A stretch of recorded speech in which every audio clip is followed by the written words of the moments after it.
Leading local today in our top story, North Dakota landowners piled inside the auditorium at the North Dakota Heritage Center today. The North Dakota Public Service Commission, also known as PSC, held an additional public hearing regarding the proposed carbon dioxide pipeline in North Dakota.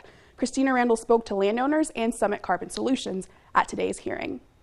Summit Carbon Solutions is requesting a siting permit for the Midwest Carbon Express CO2 Pipeline project.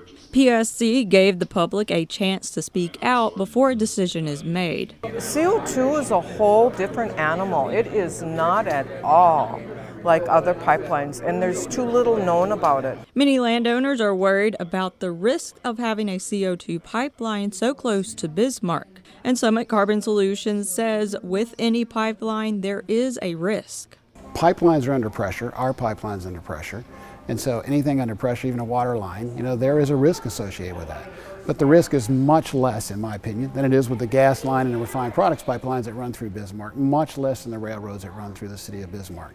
And so we do exhaustive analysis on how we mitigate that risk. And again, the regulators like the PSC and PHMSA, they take a really close look at that technical information, and they have to agree that we've mitigated the risk satisfactorily.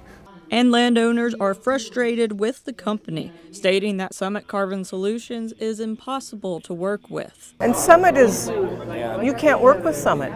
And I personally met with a landowner today in this building, and I'm happy to meet with them at any time. Then there's the question of transparency. North Dakotans believe Summit Carbon Solutions is purposely keeping vital information about the pipeline from the public. However, the company says that is not the case. Transparency depends on what you're talking about. I'm happy to talk about how we're going to construct across your property, how we're going to ensure that the pipeline is always maintained in good working condition, etc.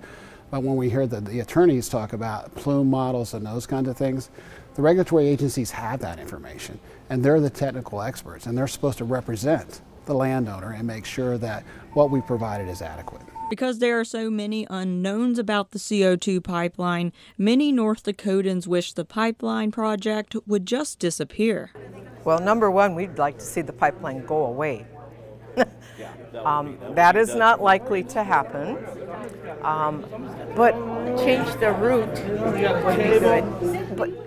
And that isn't the answer either, because then somebody else has to deal with it. Summit had originally planned to obtain permits to build the pipeline in 2022 and start construction in 2023. No permits have yet been approved to the company. For KX News, I'm Christina Randall. Summit Carbon Solutions hopes to begin construction of the CO2 pipeline later this year if it obtains all the necessary permits.